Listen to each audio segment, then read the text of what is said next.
I think a lot about the person I have become over the past 30 years, and whether this is the best version of me, or if someone better could have existed had I just made the correct choices in my life.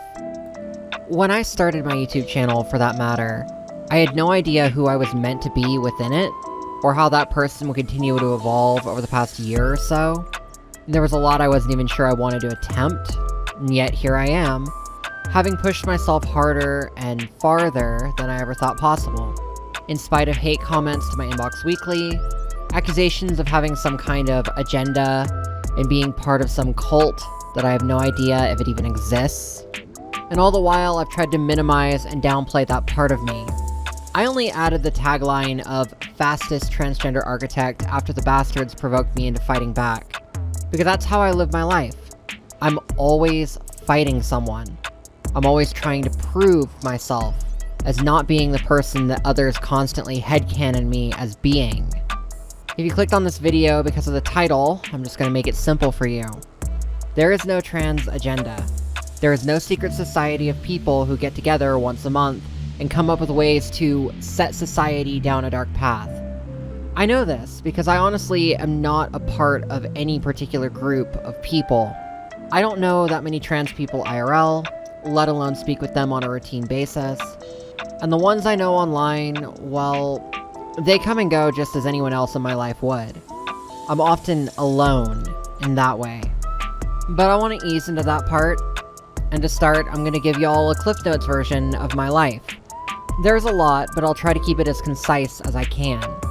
The first 10 years of my life, I considered myself pretty normal. I grew up in a rural, suburban neighborhood within a 10-minute walk to my elementary school. I had neighbors that I could play with. I did my fair share of boy things. I was into cars, the military, bike riding, developed an early love of science.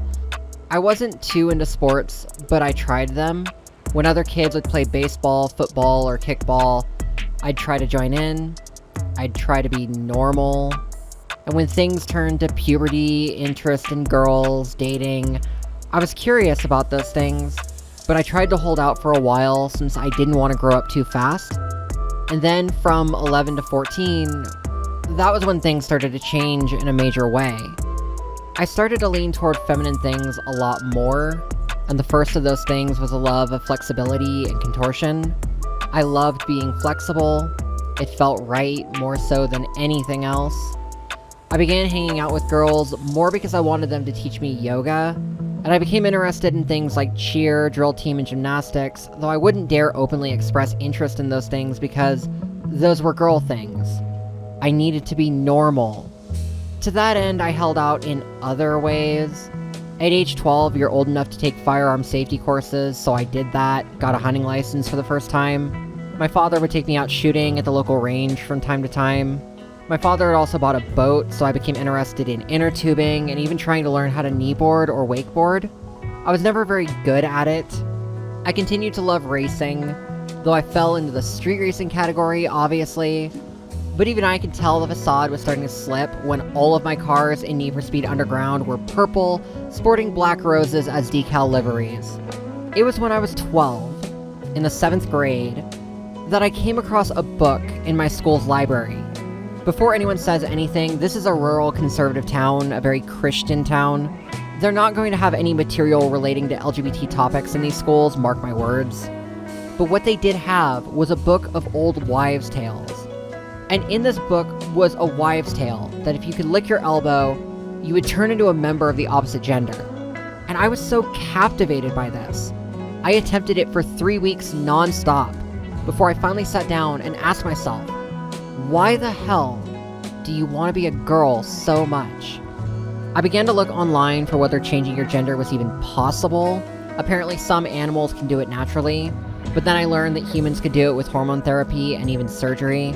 I read deeper into it, found out that some changes were reversible, some were not, and some things would not be able to change at all. So if a 12-year-old me could understand all of this and temper my expectations against the reality, it boggles my brain how the adults of today still cannot do that. But I digress. Time went by.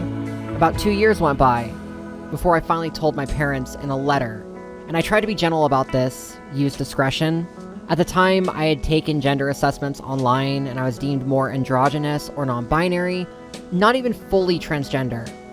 Regardless, my parents were in complete shock. They wanted to believe it was either a phase or a fetish, so they sent me to therapy.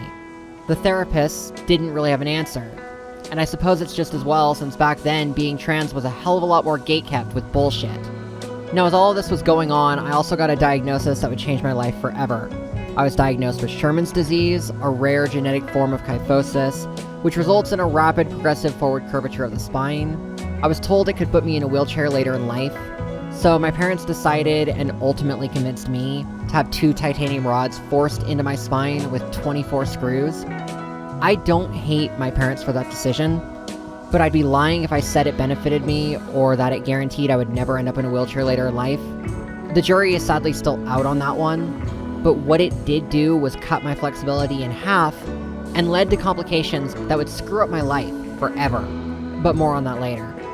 So now we get into ages 15 to 18, high school.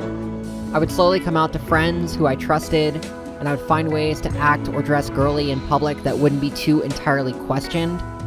But ultimately, the secrecy would fade as during my senior year, I would come out to everyone in my entire school. And here's the funny thing. Most of them expected it of me. Most of them didn't bat an eyelash. Ironically, some of the people who bullied me had more respect for me after I had done so. And you'd think that story would have a happy ending. But then, this is real life. And most stories in real life aren't so whimsical. I want to talk about what happened when I actually did transition. It was the year I turned 18 and went off to college for the first time. So this was the end of 2011 into 2012.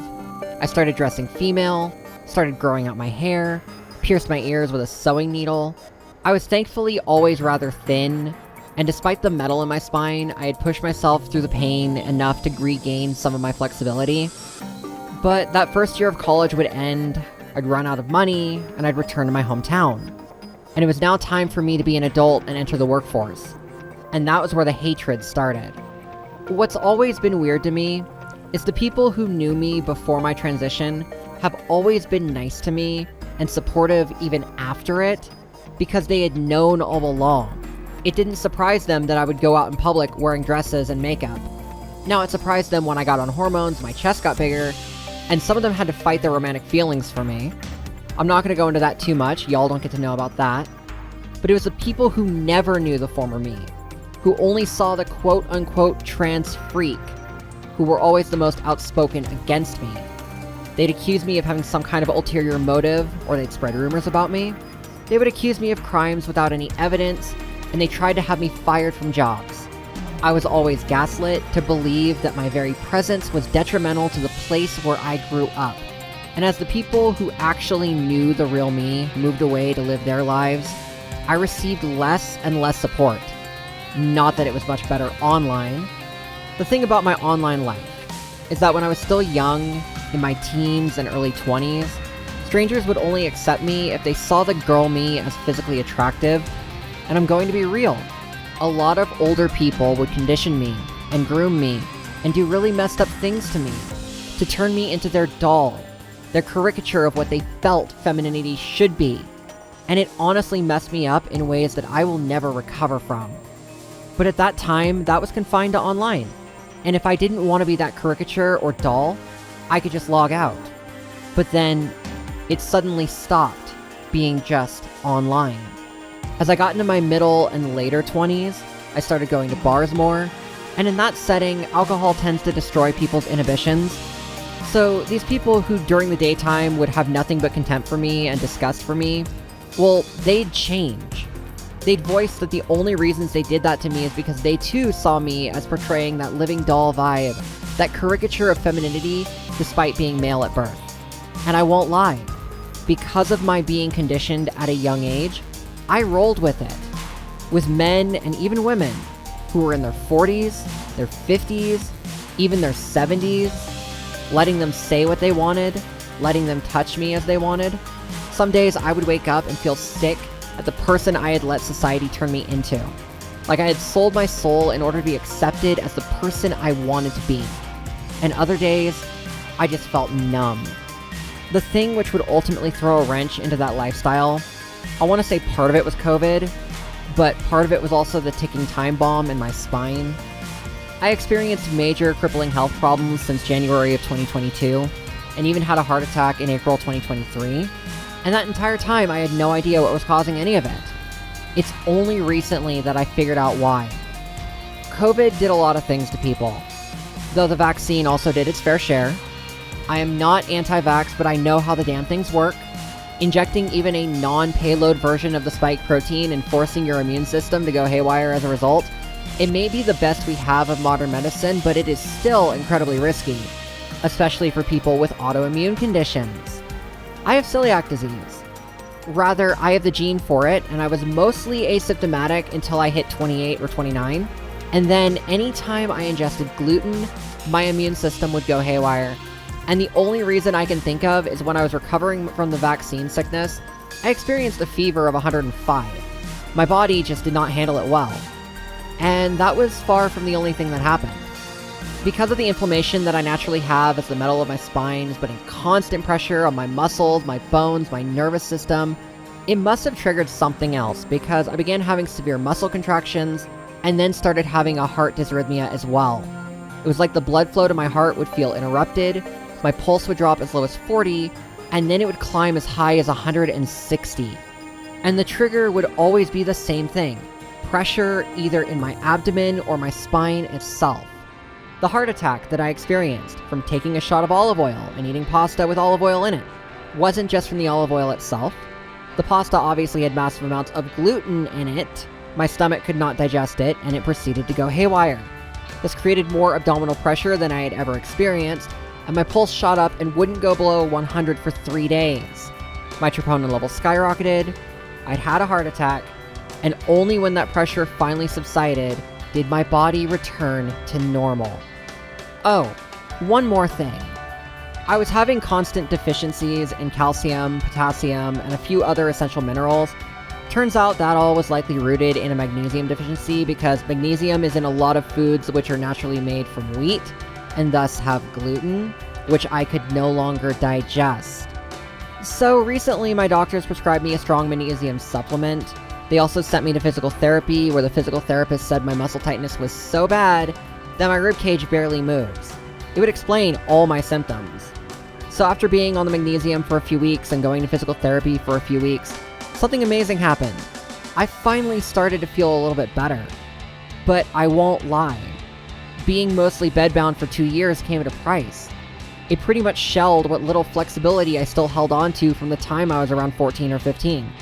And being able to get my legs even that far over my head is something I'm lucky to be able to do, and I'll never be as good as I used to be. But I showed you this today because it's part of the overall point here. The girl in the bottom left, it's me. It's a commission that I had done back in 2017 or 2018 based on a picture of myself doing this exact pose and at that stage in my transition. Anyone who truly knows me would have known all along that the picture was obviously me. But strangers, they don't know jack shit. And they headcanon it someone else, some caricature of femininity that they cannot rationalize me as being because it would make them question themselves. Because unless that person is uninhibited, they cannot admit to themselves that they're attracted to someone who lives as a girl but was born in a boy's body. It breaks them. These people created the idea of an agenda because what they want to believe is that they are not in control of their own feelings to shield them from the responsibility of treating other people with even the bare minimum of respect. Because in a perfect world, I would just be their doll to pose and play with and work off some steam when they're feeling like they need that. That's the agenda of our society. It's not mine. I just roll with it because I have no choice. If I resist it, I am nothing, and someone is likely to put me in the ground at some point. But yeah, that's all I can say on the matter. That's the story of my life. I still wake up wondering if all of this was worth it, not for any regrets that I may have, but because others construed those actions with their own interpretations and I was conditioned to believe the shit others did their damnedest to convince me. It's like with the spinal surgery. I was told it would make me more normal, by a surgeon who convinced my parents, who then had to convince me, only for it to lead to lifelong health problems and a fucking heart attack, of which I would also be gaslit by other doctors who couldn't admit that maybe ramming titanium rods into people is not the most elegant nor efficient solution. Anyway, I didn't expect this to get so wordy, and it also wasn't the video I wanted to put up this week, but I was feeling in such a shit mood that I just needed to do this. If you listened, I appreciate it. If you hate me, don't worry, I hate you too. Thank you for watching.